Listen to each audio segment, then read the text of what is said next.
ദൈവത്തിലുള്ള യഥാർത്ഥ ജീവിതം പോഡ്കാസ്റ്റിലേക്ക് സ്വാഗതം. ഇന്നും നമ്മോട് സംസാരിക്കുന്ന ദൈവത്തിന്റെ വാക്കുകൾ ഇവിടെ നാം ശ്രവിക്കുന്നു. വരൂ, ദൈവത്തെ കൂടുതലായി അറിയുവാനും അവിടുന്നുമായി ഗാഠമായ ഒരു വ്യക്തിബന്ധത്തിലേക്ക് പ്രവേശിക്കുവാനും ഇതാ നിങ്ങളെ ക്ഷണിക്കുന്നു. എപ്പിസോഡ് 32. 7/5/1987. ഞാൻ നിന്നെ സ്നേഹിക്കുന്നു. ഇത് ഞാനാണ് നിന്റെ മണവാളൻ. എൻ്റെ പുഷ്പമേ, ഞാൻ നിന്നെ വിശുദ്ധീകരിക്കും. എൻ്റെ പ്രകാശത്താൽ നിന്നെ പ്രശോഭിപ്പിച്ചുകൊണ്ട് ഞാൻ നിന്നെ പുനരുദ്ധരിക്കും. എൻ്റെ ശക്തിയാൽ ഞാൻ നിന്നെ പോഷിപ്പിക്കും. വസൂല, എൻ്റെ മുൾക്കിരീടം ധരിക്കുവാൻ നിന്നെ അനുവദിച്ചുകൊണ്ട് ഞാൻ നിന്നെ ആദരിക്കും. യേശുവേ, അങ്ങ് എന്നെ എങ്ങനെ വിശ്വസിക്കും? ഞാൻ നിന്നെ സ്നേഹിക്കുന്നു. എൻ്റെ മുൾക്കിരീടം ധരിക്കുന്നതോടുകൂടി ഞാൻ അനുഭവിച്ച പരിഹാസവും നിന്നെയും നീ മനസ്സിലാക്കും. എന്തെന്നാൽ താമസിയാതെ നീയും പരിഹസിക്കപ്പെടുന്നതായിരിക്കും. ഓർക്കുക, നീ സഹിക്കുന്നത്ര ഞാനും സഹിക്കുന്നതായിരിക്കും. എന്തെന്നാൽ ഞാൻ നിന്നിലും നീ എന്നിലുമാണ്. ഞാൻ നിന്നെ എന്നോട് ഐക്യപ്പെടുത്തി ഒന്നിപ്പിച്ചിരിക്കുന്നു. നമ്മൾ ഒന്നാണ്. എൻ്റെ പ്രിയപ്പെട്ടവളെ, നമുക്ക് എൻ്റെ പ്രവൃത്തികൾ തുടരാം. നിനക്ക് വേണ്ട ശക്തി അവസാനം വരെ ഞാൻ നിനക്ക് നൽകും. ഈ സന്ദേശത്തിലൂടെ യേശു എന്നെ ഒരുക്കുകയാണെന്ന് പിന്നീട് എനിക്ക് മനസ്സിലായി. എന്നെ അധിക്ഷേപിക്കുകയും പരിഹസിക്കുകയും ചെയ്യുമെന്ന് എനിക്ക് മനസ്സിലായി. എങ്കിലും അവിടുന്ന് എന്നോടൊപ്പം ഉണ്ടാകുമല്ലോ. നമ്മൾ ഒരുമിച്ച് പരിഹാസം പങ്കിടും. യേശുവിന്റെ സുവിശേഷം പ്രഘോഷിക്കുന്നതിനായി എന്നെ ലോകമെങ്ങും അയക്കുന്നതോടൊപ്പം പരിഹാസവും പീഡനങ്ങളും ആരംഭിക്കും. യേശുവെ, എനിക്കിതുവരെ 100 പ്രാവശ്യം പോലും യേശുവെ ഞാൻ അങ്ങയെ സ്നേഹിക്കുന്നു എന്ന് പറയുവാൻ കഴിഞ്ഞിട്ടില്ലാത്തപ്പോൾ അങ്ങ് എന്നോട് ഇപ്രകാരം 1000 പ്രാവശ്യം പറയുവാൻ ആവശ്യപ്പെടുന്നു. അല്ലയോ വസൂല, സ്നേഹപൂർവം ചെയ്യുന്ന ഓരോ പ്രവൃത്തിയും പറയുന്നത് യേശുവെ ഞാൻ അങ്ങയെ സ്നേഹിക്കുന്നു എന്നതാണെന്ന് നിനക്കറിഞ്ഞുകൂടെ? ഈ വിധത്തിലും നീ എന്നോടുള്ള സ്നേഹമാണ് പ്രകടിപ്പിക്കുന്നത്. നിന്റെ ജീവിതത്തിൽ നീ ചെയ്യുന്ന ഓരോ പ്രവൃത്തിയും നീ എന്നോട് തന്നെയാണ് ചെയ്യുന്നത്. വരൂ, നിന്നെ അലങ്കരിക്കുക. നീ അഭിവൃദ്ധിപ്പെടുക. നീ പ്രകാശിക്കുക. നീ പരിമളം പരത്തുക. സ്നേഹത്തിന്റെ പൂച്ചെണ്ടുകളുമായി എന്നെ അലങ്കരിക്കുക. സ്നേഹമാകുന്ന ഇതളുകളുടെ എണ്ണം കൂടുന്നതനുസരിച്ച് എന്നെ കുത്തിത്തുളയ്ക്കുന്ന മുള്ളുകൾ കുറഞ്ഞു പോകും. ഞാൻ നിന്നെ സ്നേഹിക്കുന്നു. എന്നെ സ്നേഹിക്കുക. എന്നെ സ്നേഹിക്കുവാൻ മറ്റുള്ളവരെ പഠിപ്പിക്കുക. എന്റെ അഭ്യർത്ഥന അവരെ കാണിച്ചു കൊടുക്കുക. അങ്ങയുടെ സഹായത്താൽ എനിക്ക് അങ്ങയുടെ അഭ്യർത്ഥന മറ്റുള്ളവർക്ക് കാണിച്ചു കൊടുക്കുവാൻ സാധിക്കും. കൂടുതലായി ഒന്നും എനിക്ക് ചെയ്യുവാൻ സാധിക്കുകയില്ല. എന്നെ സ്നേഹിക്കുക. എന്റെ മുറിവുകളെ സൗഖ്യമാക്കുക. എനിക്ക് വേണ്ടി ഒഴുക്കുന്ന കണ്ണീർ എന്റെ മുറിവുകളിൽ പുരട്ടുവാനുള്ള തൈലമായി തീരട്ടെ. വസൂല, പൂച്ചെണ്ടുകൾ ശവസംസ്കാരത്തിന് വേണ്ടി മാത്രമുള്ളതല്ല, അവ മണവാട്ടികൾക്ക് വേണ്ടിയും ഉള്ളതാണ്.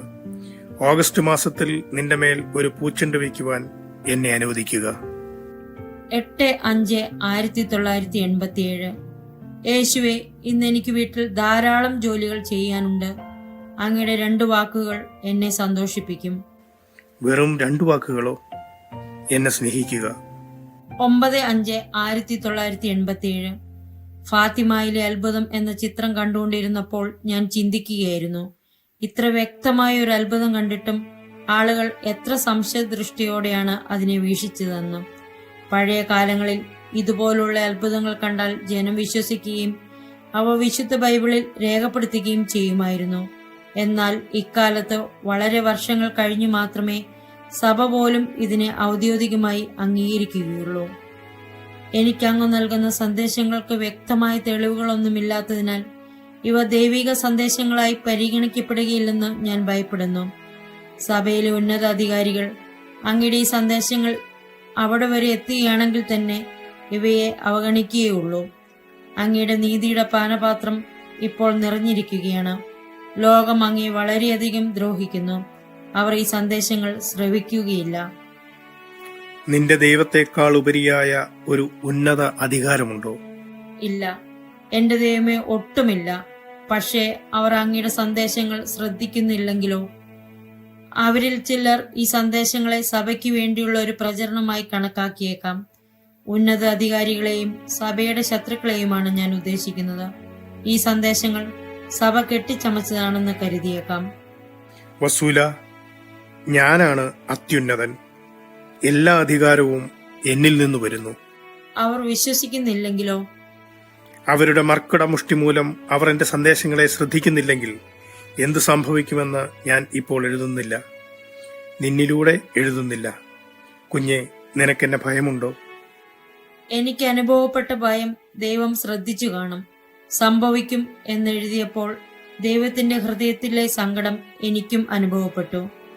അങ്ങയുടെ ക്രോധമോർത്ത് എനിക്ക് ഭയമുണ്ട്. ഞാൻ നിങ്ങളുടെ പാപങ്ങൾ സഹിക്കുകയും ക്ഷമിക്കുകയും ചെയ്യും.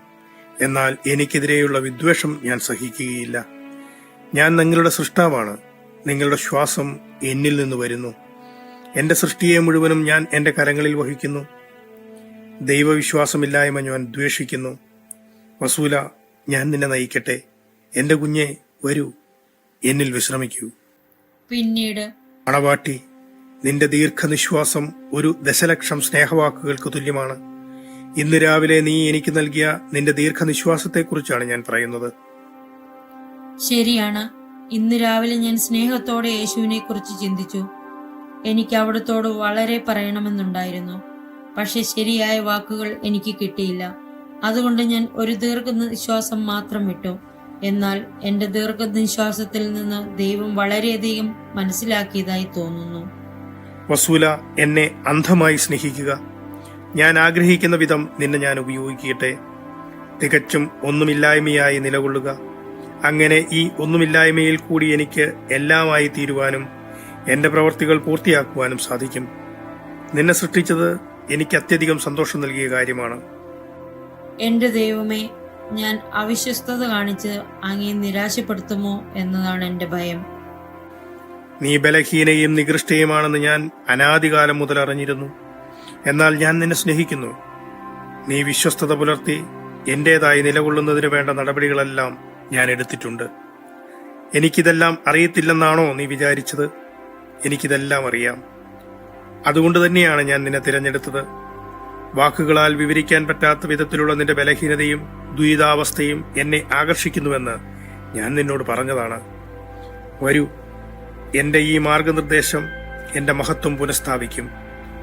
നിങ്ങളുടെ അനീതികൾക്ക് അത് പരിഹാരമാകുമെന്നതിൽ ഞാൻ സന്തോഷിക്കുന്നു.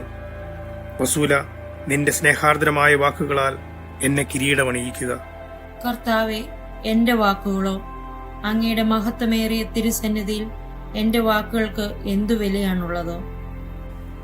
നിന്നിൽ നിന്ന് പുറപ്പെടുന്ന ഹൃദ്യവും സ്നേഹാർദ്രവുമായ വാക്കുകൾ എന്റെ സന്നിധിയിൽ ദിവ്യമായി തീരുന്നു. അത് എന്റെ ചെവികളിൽ ശ്രേഷ്ഠതയുള്ളതായി തീരുന്നു. എന്റെ ചെറിയ ഉപകരണമേ, സന്ദേശം എഴുതിയെടുക്കുന്നതിൽ ഒരിക്കലും മടുപ്പ് തോന്നരുത്. നീ ചെയ്യുന്നതെല്ലാം എന്നിൽ നിന്ന് വരുന്നതാണ്. എന്റെ ശക്തിയാൽ നിന്നെ നിർത്തുകയും ഞാൻ ആഗ്രഹിക്കുമ്പോൾ നിന്നെ വിളിക്കുകയും ചെയ്യുന്നു. ഞാൻ നിന്നെ സ്നേഹിക്കുന്നു. നീയും നിന്റെ കർത്താവിനെ സ്നേഹിക്കുക. വീണ്ടും ദൈവത്തിന്റെ മഹത്വം എന്നെ പൂർണ്ണമായി ലയിപ്പിച്ച അനുഭൂതി എനിക്കുണ്ടായി. സമുദ്രത്തിന്റെ ആഴങ്ങളിൽ മുങ്ങിയ അനുഭവം എനിക്കുണ്ടായി. ദൈവം എന്നെ പൂർണ്ണമായും സ്വന്തമാക്കണമെന്നുള്ള തീവ്രമായ വാഞ്ച. 10/5/1987. വസൂല, ഞാൻ എന്റെ ജനത്തെ മന്ന നൽകി തീറ്റിപ്പോറ്റിയത് നീ ഓർക്കുന്നുണ്ടോ? ഞാൻ സ്വർഗത്തിൽ നിന്ന് മന്ന വർഷിച്ചു. എന്റെ സ്വർഗീയ കലവറയിൽ നിന്നാണ് അവ വന്നത്. എന്റെ ജനം സീനായിലേക്ക് കടക്കുന്നതിനു വേണ്ടി ചെങ്കടൽ വിഭജിച്ചത് ഞാനാണെന്ന് നിനക്കറിയാമോ? കർത്താവെ, എനിക്കതറിയാം. കുഞ്ഞെ, ഞാൻ സർവശക്തനാണ്.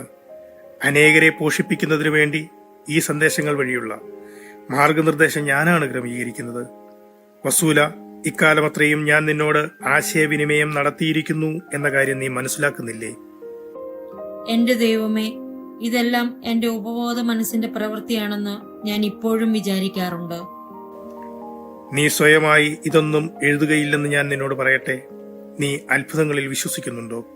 ഉവ്വ്, ഞാൻ വിശ്വസിക്കുന്നു. എന്നാൽ ഇതിനെ ഒരു അത്ഭുതമായി കരുതിക്കൊള്ളുക. ഞാൻ നിന്നെ സ്നേഹിക്കുന്നു.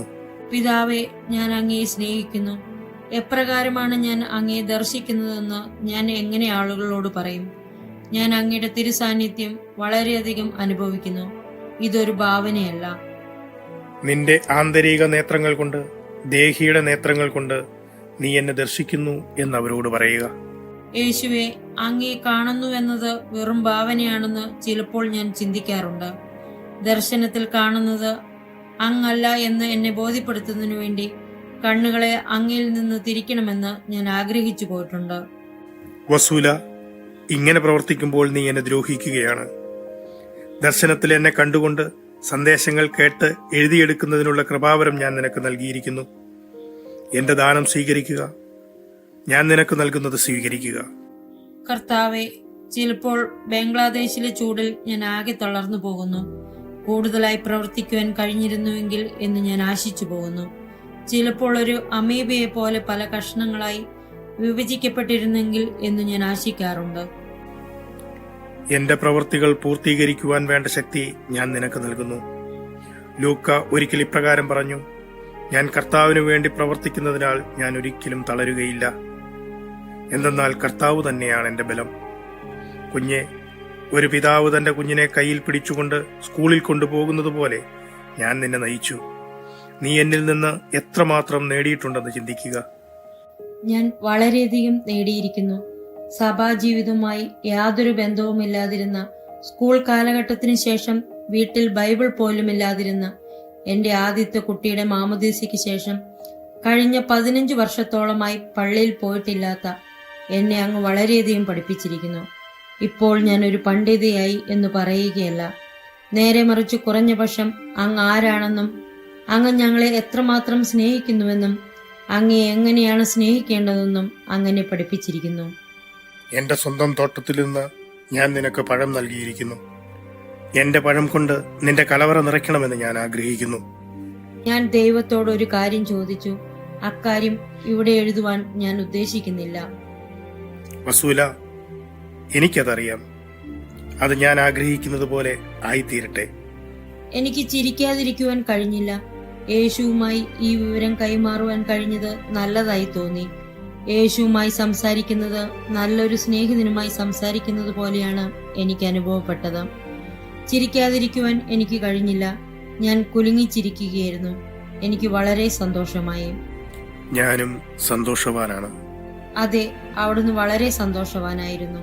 വസൂല, നീ എന്നോട് ഒരു സ്നേഹിതനോട് എന്ന പോലെ സംസാരിക്കുന്ന നിമിഷങ്ങളിൽ ഞാൻ എത്ര സന്തോഷം അനുഭവിക്കുന്നുണ്ടെന്ന് നിനക്കറിയാമോ? വസൂല, നമുക്കിനിയും ജോലി ചെയ്യുവാനുണ്ട്. അനുഗ്രഹീതയായിരിക്കുക. പ്രിയപ്പെട്ടവളെ, എന്റെ തിരുസാന്നിധ്യത്തിന്റെ ഒരടയാളം ഞാൻ നിനക്ക് തരും. യേശുവെ, എന്തടയാളമായിരിക്കും അത്? എവിടെ വച്ചായിരിക്കും അത് നൽകുക? നിന്റെ വീട്ടിൽ വെച്ച് ആ അടയാളം നൽകും. ഞാൻ സന്നിഹിതനാണെന്ന് ഞാൻ തെളിയിക്കും. യേശുവെ, ഞാൻ അങ്ങയെ സ്നേഹിക്കുന്നു. അങ്ങയെ പ്രസാദിപ്പിക്കുവാൻ എനിക്ക് കഴിഞ്ഞിരുന്നെങ്കിൽ എന്ന് ഞാൻ ആശിക്കുന്നു. ബലിപീഠമേ, എന്നിൽ നിന്ന് ശക്തി സ്വീകരിച്ചുകൊണ്ട് എന്റെ ജ്വാല നിന്നിൽ നിലനിർത്തുക. 13/5/1987. ഇന്നലെ മെയ് 12-ാം തീയതി വൈകുന്നേരം ഗോവണിപ്പടിയുടെ സമീപത്തുകൂടെ പോകുമ്പോൾ കുന്തിരിക്കത്തിന്റെ ശക്തമായ സുഗന്ധം എനിക്ക് അനുഭവപ്പെട്ടു. 2ാമത്തെ നില വരെ ഈ സുഗന്ധം വ്യാപിച്ചു. എനിക്ക് ആശ്ചര്യം തോന്നി. ഞാൻ എൻ്റെ മകനോട് അവൻ എന്തെങ്കിലും കൊതുക് തിരിയോ മറ്റോ കത്തിച്ചോ എന്ന് ചോദിച്ചു. അവൻ യാതൊന്നും കത്തിച്ചിട്ടില്ല എന്ന് പറഞ്ഞു. ദേവാലയത്തിൽ കത്തിക്കുന്ന കുന്തിരിക്കത്തിന്റെ തന്നെ സുഗന്ധമായിരുന്നു അത്. ഞാൻ ഇക്കാര്യം തൽക്കാലം മറന്നു മറ്റു കാര്യങ്ങളിൽ വ്യാപൃതിയായി. 1 മണിക്കൂർ കഴിഞ്ഞ് ഒരു പെൻസിൽ എടുക്കുവാൻ പഠനമുറിയിൽ പോകേണ്ടി വന്നു. ഈ മുറിയിൽ പ്രവേശിച്ചപ്പോൾ കുന്തിരിക്കത്തിന്റെ ശക്തമായ സുഗന്ധം എനിക്ക് വീണ്ടും അനുഭവപ്പെട്ടു. കുന്തിരിക്ക പരിമളത്തിൽ ഞാൻ കുളിച്ചതുപോലെയായി. എനിക്ക് സുഗന്ധം അനുഭവപ്പെട്ട ആ മുറിയിൽ നിന്ന് മാറി മറ്റ് സ്ഥലങ്ങളിൽ സുഗന്ധമുണ്ടോ എന്ന് പരിശോധിച്ചു. എന്നാൽ മറ്റെവിടെയും സുഗന്ധമില്ല എന്ന് മനസ്സിലായി. വീണ്ടും 2ാം തവണ ഈ പ്രസ്തുത മുറിയിൽ പ്രവേശിച്ചപ്പോൾ കുന്തിരിക്കത്തിന്റെ ശക്തമായ സുഗന്ധം എന്നെ പൊതിയുന്നതായി എനിക്ക് അനുഭവപ്പെട്ടു. അല്ലയോ പ്രിയപ്പെട്ടവളെ, ഞാൻ നിന്നെ എന്റെ സുഗന്ധത്താൽ പൊതിഞ്ഞപ്പോൾ ഞാൻ നിന്നെ അനുഗ്രഹിക്കുകയും ചെയ്തിരുന്നു. യേശുവെ, അത് അങ്ങായിരുന്നുവോ? അതെ, നിനക്കെന്റെ തിരുസാന്നിധ്യം അനുഭവപ്പെട്ടു. ഇത് എന്റെ അടയാളമായിരുന്നു. കുന്തിരിക്ക സുഗന്ധം എന്നിൽ നിന്ന് വരുന്നു. അന്ന് വൈകുന്നേരം ഞാൻ ഇക്കാര്യം തിരിച്ചറിഞ്ഞിരുന്നെങ്കിൽ. എന്റെ പുഷ്പമേ, എന്റെ തിരുസാന്നിധ്യത്തെക്കുറിച്ചുള്ള കൂടുതൽ അടയാളങ്ങൾ ഞാൻ നിനക്ക് നൽകുന്നതാണ്. അതിനായി ജാഗരൂകയായിരിക്കുക. യേശുവെ, എന്റെ സ്നേഹമേ, എന്റെ ശ്വാസമേ, എന്റെ ജീവനെ, എന്റെ നെടുവുറുപ്പേ, എന്റെ വിശ്രാന്തിയെ, എന്റെ പരിശുദ്ധ സന്തത സഹചാരിയെ, എന്റെ രക്ഷകനെ, എന്റെ കാഴ്ചയെ, എന്റെ സർവവുമേ, ഞാൻ അങ്ങയെ സ്നേഹിക്കുന്നു. വസൂല, എന്നെ തീക്ഷ്ണമായി സ്നേഹിക്കുക. എന്റെ ശരീരവുമായി ലയിച്ചു ചേരുക. സ്നേഹാർദ്രമായ വാക്കുകളാൽ എന്നെ അലങ്കരിക്കുക. എന്റെ വേദനകൾ ശമിക്കട്ടെ. സ്നേഹവാക്കുകളാൽ എന്റെ മുറിവുകളിൽ ആശ്വാസം പകരുക. ഇന്ന് വിശുദ്ധ തെരേസയുടെ പുസ്തകം വായിച്ചപ്പോൾ സുഗന്ധാനുഭവം എന്നത് യാഥാർത്ഥ്യമാണെന്നത് എനിക്ക് മനസ്സിലായി. ഗന്ധം പിശാചിൽ നിന്നുള്ളതാണെങ്കിൽ അതിന് അസഹനീയമായ ദുർഗന്ധമായിരിക്കും. ഇന്ന് എനിക്ക് അനുഭവപ്പെട്ട സുഗന്ധാനുഭവം യേശുവിൽ നിന്നാണെന്ന് ഉറപ്പിക്കുന്ന മറ്റൊരു തെളിവായിരുന്നു ഇത്. എനിക്ക് വളരെ സന്തോഷമായി. 14/5/1987 ആവിലായിലെ വിശുദ്ധ തെരേസയുടെ ജീവിത ചരിത്രം വായിച്ചപ്പോൾ നരകത്തെക്കുറിച്ചുള്ള ഒരു ദർശനം വായിക്കുവാനിടയായി. ഈ ദർശനത്തിലുള്ള വിവരണവും ദൈവം എനിക്ക് നൽകിയ ദർശനത്തിലെ വിവരണവും ഒന്നു തന്നെയാണെന്ന് മനസ്സിലായപ്പോൾ എനിക്ക് വളരെ സന്തോഷം തോന്നി. വിശുദ്ധ തെരേസ അത് ഇപ്രകാരം വിവരിക്കുന്നു: ഇരുളടഞ്ഞതും തറ മുഴുവൻ വെള്ളം നിറഞ്ഞതും വൃത്തികെട്ട് ദുഷിച്ചു നാറുന്ന മണ്ണു മൂടിയതുമായ 1987 മാർച്ച് മാസം 7-ാം തീയതി എനിക്ക് ലഭിച്ച ദർശനത്തിലുള്ളതും ഇങ്ങനെ തന്നെയായിരുന്നു. 15/5/1987 വരൂ, എനിക്ക് കീഴടങ്ങുക, എനിക്ക് സമർപ്പിക്കുക. എനിക്കുള്ള സമർപ്പണമാകുന്ന നിന്റെ കീഴടങ്ങൽ സ്വരം കേൾക്കുന്നത് എന്നെ സന്തോഷിപ്പിക്കുന്നു. എന്തെന്നാൽ നിന്റെ സമർപ്പണം എന്റെ ഹൃദയത്തെ ആനന്ദിപ്പിക്കുന്നു. കുഞ്ഞെ, നിന്നെ ഉപയോഗപ്പെടുത്തുവാൻ എന്നോട് അപേക്ഷിക്കുക. പിതാവേ, അങ്ങേക്ക് എന്നെ കൊണ്ട് എന്തെങ്കിലും പ്രയോജനമുണ്ടെങ്കിൽ എന്നെ ഉപയോഗപ്പെടുത്തിയാലും. ഞാൻ നിന്നെ സ്നേഹിക്കുന്നു. സന്ദേശം എഴുതിയെടുക്കുവാൻ നീ ആഗ്രഹിക്കുന്നുവോ? അങ്ങ് ആഗ്രഹിക്കുന്നെങ്കിൽ ഞാൻ എഴുതാം. എന്നാൽ ഇപ്രകാരം എഴുതുക: നിന്നെ പ്രകാശിപ്പിക്കുക എന്നുള്ളത് കർത്താവായ എന്റെ ആഗ്രഹമാണെന്നത് എല്ലാവരും അറിയട്ടെ. നിന്റെ ഏക അഭയസ്ഥാനം ഞാനാണ്. എന്റെ ഹൃദയം ക്ഷമയുടെയും കാരുണ്യത്തിന്റെയും അഗാധ സമുദ്രമാണ്. കുഞ്ഞെ, ഞാൻ നിന്നെ പ്രകാശിപ്പിച്ചതുപോലെ തന്നെ എന്നിലേക്ക് തിരിയുന്ന മറ്റുള്ളവരെയും ഞാൻ പ്രകാശിപ്പിക്കും. വസൂല, വരൂ, എന്റെ അടുക്കിലേക്ക് കൂടുതൽ അടുത്തു വരിക. നീ എന്നെ സ്വീകരിക്കുമോ? ഞാൻ നിശബ്ദയായി. എന്നെ ദുഃഖിപ്പിക്കരുത്. ഞാൻ വീണ്ടും നിശബ്ദയായി. പ്രിയപ്പെട്ടവളെ, എന്നെ ദുഃഖിപ്പിക്കരുത്. ഞാൻ വീണ്ടും നിശബ്ദയായി. നീ എന്നെ സ്വീകരിക്കുമോ? എന്നെ സന്തോഷിപ്പിക്കുക, എന്നോടൊപ്പമായിരിക്കുക, എന്നെ സ്നേഹിക്കുക. ഞാൻ നിന്നെ സ്നേഹിക്കുന്നു. കൂടെ കൂടെ എന്റെ അടുക്കിലേക്ക് വരിക. കൂടെ കൂടെ എന്നെ സ്വീകരിക്കുക. ഞാൻ നിന്നെ സ്നേഹിക്കുന്നു. നീ എന്നോടൊപ്പം പ്രാർത്ഥിക്കുമോ? എന്നെ വ്രണപ്പെടുത്തരുതേ. ഞാൻ സമ്മതിച്ചു. സ്നേഹപിതാവേ, അങ്ങയുടെ പുത്രന്റെ തിരുരക്തത്താൽ എന്നെ വിശുദ്ധീകരിക്കണമേ. അങ്ങയുടെ പുത്രന്റെ തിരുശരീരത്താൽ എന്നെ വിശുദ്ധീകരിക്കണമേ. സ്നേഹപിതാവേ, ഇപ്പോൾ എന്നെ പ്രലോഭിപ്പിച്ചുകൊണ്ടിരിക്കുന്ന ദുഷ്ടാരൂപിയെ തടയണമേ. ആമേൻ. യേശു ഈ പ്രാർത്ഥന എഴുതിയപ്പോൾ ഞാൻ ഈ പ്രാർത്ഥന ചൊല്ലി. യേശു ഈ പ്രാർത്ഥന ചൊല്ലിക്കഴിഞ്ഞപ്പോൾ ഞാൻ പെട്ടെന്ന് ഉറക്കത്തിൽ നിന്നുണർന്നതുപോലെ തോന്നി. ഇന്നത്തെ സന്ദേശത്തിന്റെ ആരംഭം മുതൽ എന്താണ് സംഭവിച്ചു കൊണ്ടിരിക്കുന്നതെന്ന് ഇപ്പോൾ എനിക്ക് മനസ്സിലായി. യേശു എന്നെ വിശുദ്ധ കുർബാന സ്വീകരിക്കുവാൻ വിളിച്ചുകൊണ്ടിരിക്കുകയായിരുന്നു. എന്നാൽ എനിക്കൊന്നും മനസ്സിലാകുന്നില്ല എന്ന രീതിയിൽ ഞാൻ ഭാവിക്കുകയായിരുന്നു. ഇല്ല എന്ന ഉത്തരം പറയാൻ വരെ എനിക്ക് തോന്നി. ഞാൻ യേശുവിനെ വ്രണപ്പെടുത്തിയാണെന്നറിഞ്ഞിട്ടും ഞാൻ മറുപടി കൊടുക്കുവാൻ വിസമ്മതിച്ചു. യേശു ഇക്കാര്യം വ്യക്തമായി പറയുവാൻ ഞാൻ ഇടവരുത്തി. ഞാൻ വീഴാറായപ്പോൾ യേശു എന്റെ രക്ഷയ്ക്ക് ഓടിയെത്തി. യേശുവിന്റെ പ്രാർത്ഥനയ്ക്ക് ശേഷം യേശു എന്നോടൊപ്പം പ്രാർത്ഥിക്കുകയായിരുന്നു. ഒരു ദുഷ്ടാത്മാവ് എന്നെ പിടിച്ചു വലിക്കുന്നുണ്ടായിരുന്നു എന്നെനിക്ക് മനസ്സിലായി. സ്നേഹപിതാവേ, എന്നെ പ്രലോഭിപ്പിച്ചുകൊണ്ടിരിക്കുന്ന ദുഷ്ടാരൂപിയെ തടയണമേ എന്ന വാക്കുകളോടെ എന്റെ മേലുള്ള ദുഷ്ടാരൂപിയുടെ പിടി വിട്ടുപോകുകയും എനിക്കത് ശരിക്കും ബോധ്യപ്പെടുകയും ചെയ്തു. യേശു അതിശക്തമായി എന്റെ കരങ്ങളിൽ പിടിച്ചതിനാൽ എന്റെ കരങ്ങളിൽ ഭാരം തോന്നിയെങ്കിലും അതേസമയം അവിടുത്തെ വലിയ ശക്തി എന്നെ താങ്ങി നിർത്തുന്നതായി എനിക്ക് അനുഭവപ്പെട്ടു. ഒരു വലിയ കരുത്തൻ എന്നെ താങ്ങുന്നത് പോലെ തോന്നി.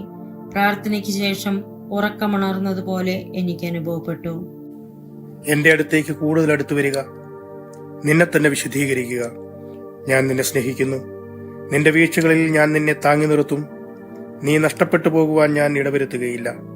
ഒരു പുഷ്പത്തിന് അതിന്റെ മനോഹാരിത കാത്തുസൂക്ഷിക്കുവാൻ വെള്ളവും വളവും ആവശ്യമാണ്. ഞാൻ നിന്റെ വിശ്വസ്ത പരിരക്ഷകനാണ്. ഞാൻ നിന്നെ സ്നേഹിക്കുന്നു. ഞാനും അങ്ങയെ സ്നേഹിക്കുന്നു. ഞാൻ മനസ്സിലാക്കിയിരുന്നില്ലെങ്കിലും ദുഷ്ടാത്മാവ് എന്നെ പിടിച്ചു വലിക്കുന്നത് യേശു കാണുകയും എന്നെ അതിന്റെ പിടിയിൽ നിന്നും മോചിപ്പിക്കുകയുമാണ് ഉണ്ടായത്. ദുഷ്ടാത്മാവിന്റെ പിടിയിൽ നിന്നും മോചിതയായപ്പോൾ മാത്രമാണ് ഞാൻ എൻ്റെ ആസന്നമായ വീഴ്ചയെക്കുറിച്ച് ബോധവതിയായത്. നിങ്ങൾ കേട്ടത് ദൈവത്തിലുള്ള യഥാർത്ഥ ജീവിതം പോഡ്കാസ്റ്റ്. അടുത്ത എപ്പിസോഡിൽ വീണ്ടും കണ്ടുമുട്ടുമ്പോഴേക്കും അവിടുത്തെ കരുണാദ്ര സ്നേഹത്തിൽ ഒരു പടി കൂടെ ആഴപ്പെടാൻ ഇടവരട്ടെ.